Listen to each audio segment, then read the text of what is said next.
This is Long Shots, VSiN's premier golf betting podcast. Here's Matt Brown, Wes Reynolds, and Kelly Bidlin. It's a very special edition of, let's call it Long Shots, Wes, but a little half golf, half NFL show here on the Best Bets time slot. It is VSiN and DraftKings Network. It feels like the 1980s. Remember the sitcom? A very special episode, and it was always like a serious issue or something. And this is serious because we have the NFL guide coming out here in a couple of days, and we're going to talk to the man right here over on the right that did two of the different divisions, and we're going to break down those divisions. So if you have any interest in the NFC South and the AFC South, you're going to want to stick around. That's going to be the last two segments here of the show, but we are going to kick things off with golf as we normally do in this time slot. And Wes, coming off of last week, you and I did a quick little recap yesterday on the on Long Shots. If you guys want to go in and check that out, you can. But those that don't have time to do it, just did you take anything from the tournament this past week as we move forward? It ended up being like, look, we knew guys were going to score. I don't think we knew they were going to score quite as well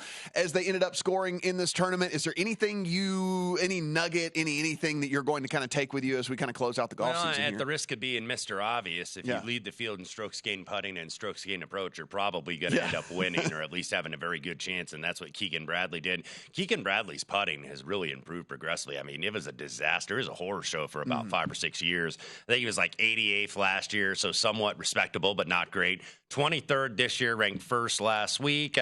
We did have some high-profile players in the top 10, and that begs the question because this was an elevated event, so you're going to get some of those guys. Scotty Scheffler, once again, that guy never gives in. That's one thing that was a takeaway that I should have probably known beforehand, but that guy never gives in. He was dead to rights against his matchup with Rory McIlroy and then goes birdie, eagle, and ends up birdieing, I believe, 17. So he finishes T4, 19 under, still hasn't finished worse than 12 all year. Rory McIlroy was in the top 10. Patrick Cantlay, T4. Justin Thomas, T9. I don't know. That's the name I think people are going to be wondering, right? Like they're going to be wondering, oh, wow, is that all it took was one tournament to bounce back here? And, I mean, I guess, as we look at this, the course conditions, I don't know if you can really pull anything from it, right? Right, because it wasn't like it was a grinder event. And look, he's in the field this week in Detroit, and we'll get into that momentarily. This isn't exactly a grinder event. So Thomas, T9, Rickie Fowler continues to play well. T13 shot 60 on Saturday. And didn't really get anything going in the final round, but he continues to play well. Minwoo Lee, a top 10. This is a guy, by the way, Minwoo is in the British Masters field this week. That'll be in my write-up up at vsin.com later this afternoon. We'll talk British Masters on the DP World Tour. Yeah, it was a small loser for me last week. Obviously, none of our outrights got home. Placement markets did fairly well, except I was pretty heavily invested in Viktor Hovland. And look, there's no harm in going 12 under in a tournament. Like he ends up 12 under for the deal, but that was only good for T29 for Viktor Hovland this past week. And, there were so many guys that went incredibly low at this tournament. 3 different guys reached the 20 under mark. You have several other at 19, 18, 17, and 16. So him getting to 12, and that really was the kind of make or break moment for me. Was pretty invested in him in the top 20 market and then had some in the top 10 as well. And with him falling outside of that, going to be a small loser for me. Yeah, very small plus for me. It would have been a big plus. Maybe don't fade Scotty Scheffler in matchups. That would be a good idea going forward because I had nice big plus prices on both Rory, Jon Rahm. Jon Rahm, by the way, misses the cut. Yes. I think, what did he have, 30-something in a row? Made cuts. And something interesting that he said after, which was, had this not been an elevated event, he would have skipped it. And so I do wonder, Wes, if we see some juggling of the calendar again next year with some of these events, because these guys coming off of a grind in a major, a lot of them just want a week to kind of chill out, right?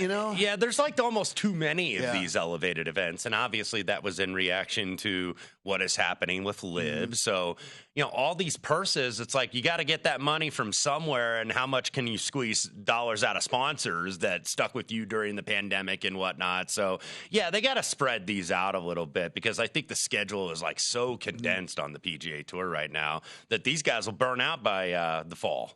One notable that we'll talk about actually, because he is in the field this week. We'll talk about Max Homa a little bit, and if there's anything that we want to take from that, because he is in this field and he ended up missing the cut yet again here at this one. So what are we going to pull from Max Homa's performances here recently. Colin Morikawa also misses the cut this past week. But onward, forward we go, and this is a field over here that, as we look at the Rocket Mortgage, not as star-studded as what we have seen, obviously, for the last couple of weeks. We have an elevated event. We had a major, and so now we're getting to one of these where it's a bunch of guys that are going to have opportunities to score. It's going to be a fairly easy scoring condition course, but there are some guys that are fighting for some points as well, which is why we see the late addition of Justin Thomas to this field. Wes, we're looking here. Tony Finau, 14-1. Rickie Fowler, 14-1. Colin Morikawa, 14-1. Hideki, 16. Homa and Justin Thomas both at 18. Tom Kim, Sung Jae at 20, and then everyone else is 25 or longer. We do get the addition of Justin Thomas, who finds himself where he might be needing some points. And I think he looks at this field and says, hey, look, sure, there are some good golfers in this field, but I'm going to have a much easier route to the top of this and collect those all-important points for him than any of these other tournaments. Yeah, without question. Look, no clear favorite here. Still a very good field, though. 14 of the top 50 in the OWGR. But you've got a lot of guys like Rickie Fowler, Keegan Bradley all of a sudden makes his case for the Ryder Cup team. There's going to be a couple spots on the back end of that team. I think you've got like 8 or 9 pretty well set, but there are 6 captain's picks for Zach Johnson. And a lot of these guys that aren't quite the locks, like a Brooks Koepka or a Wyndham Clark or a Scotty Scheffler, they are in this field this week. Like you said, this is a birdie fest. 26 under was the winning score last year by Tony Finau. If you're not at 20 under on Sunday, you're probably not even on the first page of the leaderboard. So, like we've seen here with the recent history, you've had 2 bombs and 2 chalks win here for 2 years. So, do you go chalk heavy or do you go a little bomb heavy? I think you and I ended up going on the latter here. But it is so hard to bet some of these shorter prices, though, with, I think, a stronger field than they had last year. And then plus being that you've got to just make a bunch of birdies. And 73.70 in terms of the length. So distance will give you a little advantage, but you don't necessarily have to be a bomber here either. This is a very flat course. Not a lot of elevation, not a lot of undulation, pretty wide fairways, greens about average, 12 on the stem. So these are bent POA, but this putt's different than like the West Coast POA, as you know. The West Coast POA is really, really bumpy. The East Coast POA with the bent is really smooth. So you're going to have a lot of birdie opportunities inside 15 feet. And it's going to turn into a putting contest. Yeah, we're heading to Detroit, to the Detroit Golf Club here. It is a full field event, 156 players, 65 in ties are going to move on with this one. We do see a ton of bunkers, no real water to worry about here. And Wes, we look at this, and this will, we talked about this a little bit yesterday on the pod, but I think that this will play out in kind of our picks this week as well. Like, I'm not going to tell anybody, if you look at the top of this leaderboard and someone wants to bet Tony Finau or Rickie Fowler or Hideki or any of these guys at the top, like, I'm not going to necessarily talk you off of it. But the great equalizer here in these easier field tournaments is that if you play on the PGA Tour, you're really good at golf. Like, you are an awesome golfer. And so the thing that really separates is when we get to these difficult courses. And if you are a little errant off the tee, you pay a penalty. If you are a guy that can't make a putt at all, you pay a penalty. If you are not good around the green, sometimes you will pay a big penalty. Well, we kind of look at this course and what we expect from what we've seen the last 4 years and kind of what we've heard from the people that are already up there is we do expect a ton of scoring yet again. And the thing that equals everything out here is these easier courses, because when you put these guys that literally golf for a living, they can tear up. Any of these guys can tear up an easy course. Right. So, like, the thing that separates the other guys is when we get to these difficult courses. And so, look, if you want to play the shorter guys, I'm not going to say it's a bad play. That's not. I'm not saying that. I'm saying I opted for a different strategy this week because I do think that any of these guys in the middle range and even some of these guys in the longer range are all awesome at golf. It's an easy scoring condition, and them running hot over the course of 4 days is completely within the range of outcomes. Yeah, only 2 dog legs on this layout, too. So all of these holes, you saw it on some of the video that we just displayed, and then just looking, how the course is laid out. Very straight holes. So not a lot, I think, that really threatens you. It is a Donald Ross design, so there is some slope to these greens, but the putting surface is fairly smooth. If you're looking for like comparisons, I think with Detroit Golf Club, Sedgefield, which is another Donald Ross design, which of course hosts the Wyndham Championship in late August. Other Donald Ross designs, East Lake. But I kind of compared it not only with Sedgefield, but a lot of the other Midwest Birdie Fest courses, TPC Twin Cities, where they have the 3M Open, TPC Deer Run, what we'll see for the John Deere Classic next week, a little bit of Oakdale, which just hosted the RBC Canadian Open a couple weeks ago. So, yeah, this is pretty much go low. The strategy is rip it off the tee as far as you can, and then hit wedge into the green and make your birdie. Yeah. That's pretty much it. It's basically a no-frills event. That's what you have to do to win. And Wes, one guy that I know that neither one of us are on here as we have the final minute. And, of course, we'll go through everything that we put into our model this week and our plays in next segment as well. But Max Homa, not on either one of our cards. We see him miss another cut this past week. And, you know, I guess my question here is, did we just see Max peak at the beginning of the year and that sometimes happen? Or do we think that there is a real kind of regression here to his game, that this is something we should be concerned about, especially if we're trying to start to bet this guy at, you know, listen, this is still very short odds for him in this tournament. Yeah, if you look at the numbers, he didn't play poorly, but he played below standard. You know, lost a little on approach, not a lot. Didn't gain with the putter at all. Is pretty much a net zero. So I tend to think a guy that I would consider like a top 20 player in the world at the bare minimum, even though he's certainly ranked in the top 10, I think he plays his way out of it. When we come back, we are going to run through everything that we put into our models. We'll also give you our full betting cards. And again, a different type of week for both me and Wes when it comes to our betting kind of strategy for this tournament that we consider to be a birdie fest. And of course, we will get into the NFL a little later in the hour as well.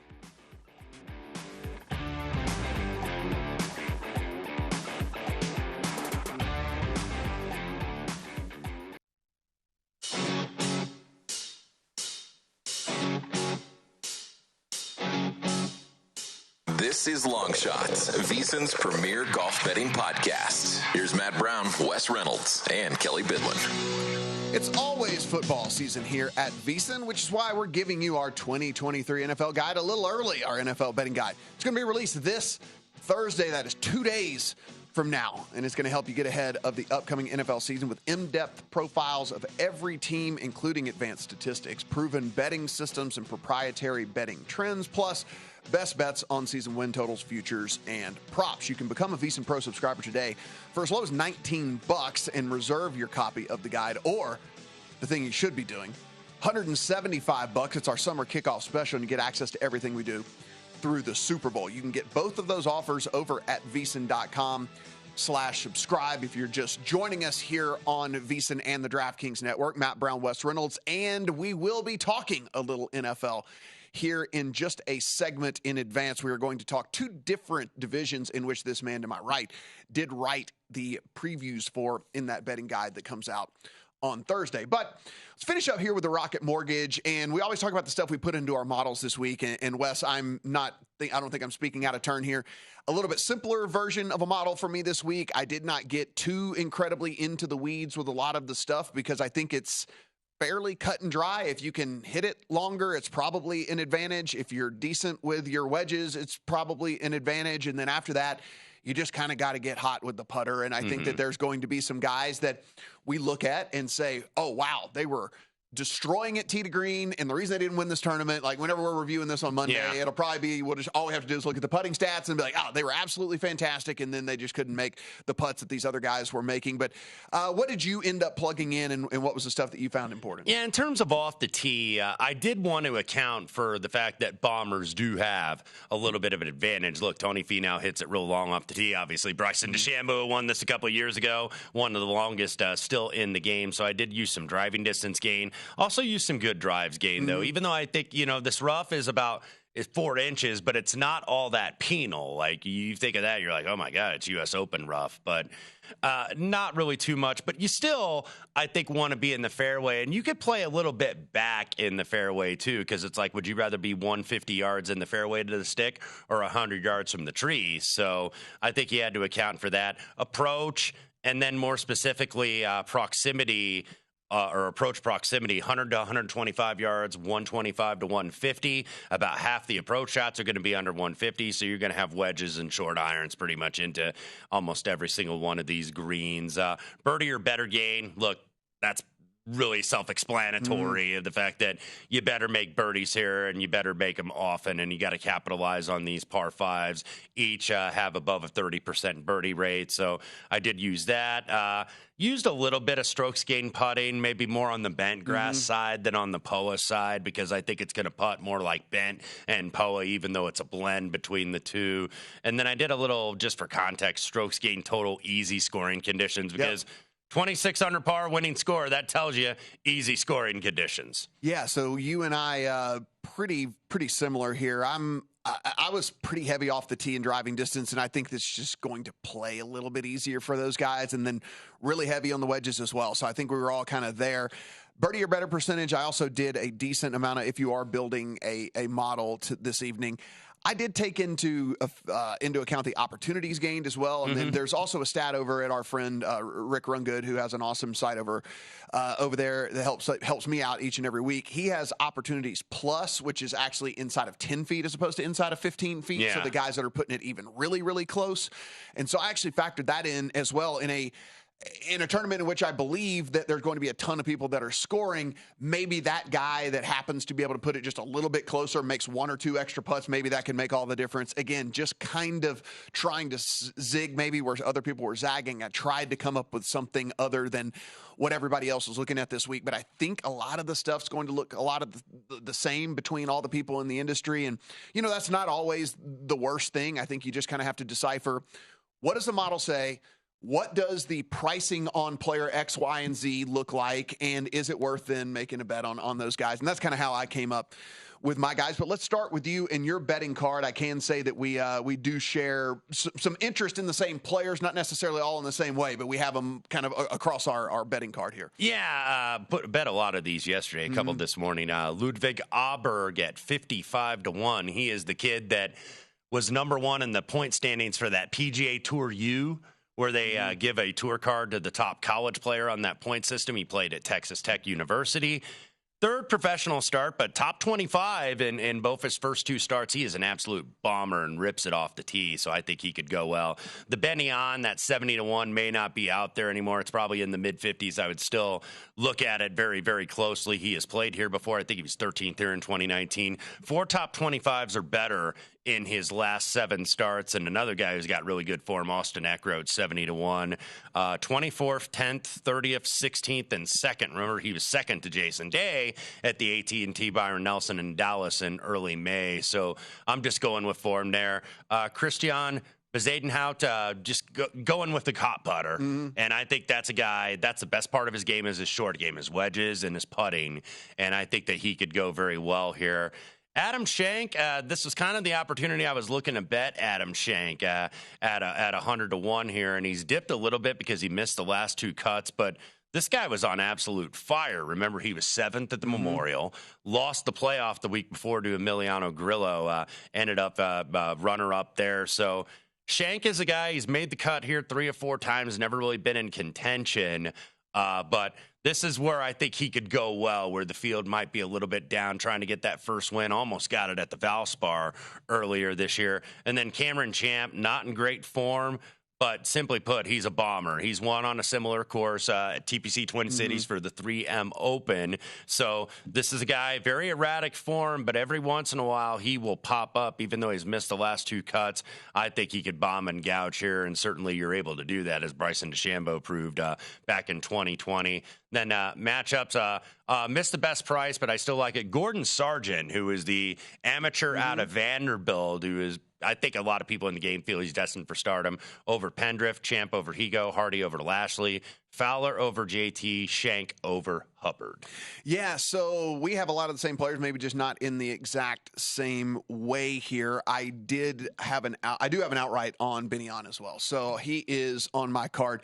Not as good a number as you got, and I'm looking right now kind of across the industry out there. He is super, super popular at some books, and then some others, there's still a price out there that is super juicy. So again, as we always say, shop around. There are different numbers, and different places to get the better number. So I do like Benion a lot. This is a guy that, if you look at the odds board, is anywhere depending on the site that you're looking at, somewhere in the 12th to 15th on the odds board, yet he was as high as 6th in one of the models that I ran. One of the things I did this week from a modeling perspective that I guess I should have talked about a little earlier is I did run a 12-round model as well, because I kind of wanted to see if anybody was just super hot heading into this thing, and I'll try to ride a hot hand in a field that might not be as deep. And Benion popped really high in that model as well, right? And so that was one of the things that got him on to my card. So I also have Benion. I did play Cam Davis, and it was mainly because, listen, I try not to argue with the model too much when it's just slapping me in the face with something. And Cam Davis is just super, super high in every version of this. And look, I put a lot of emphasis on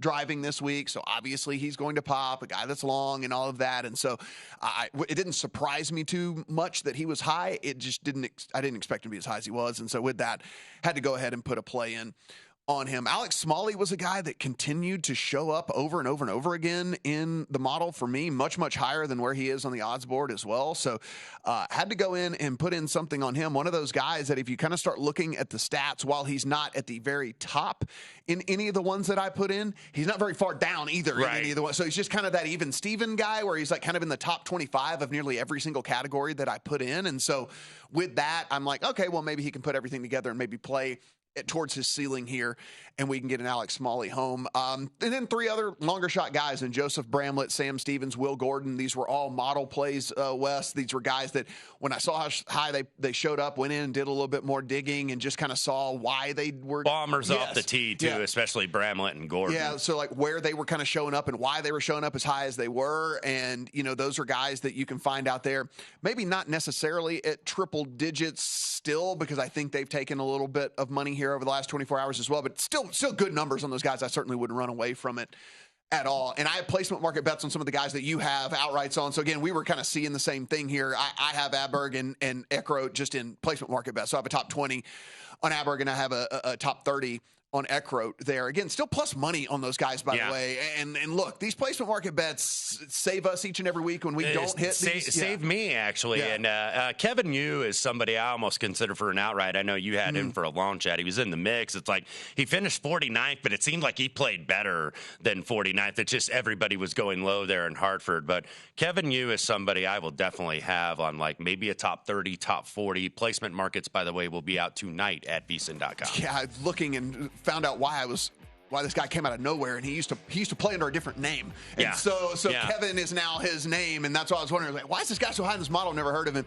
Top 20 on him at plus 360. Doug Gim, Ryan Palmer in the top 40 market as well. Of course, you can go over to vsin.com and you can find all of our plays over there as well as Wes's write-up.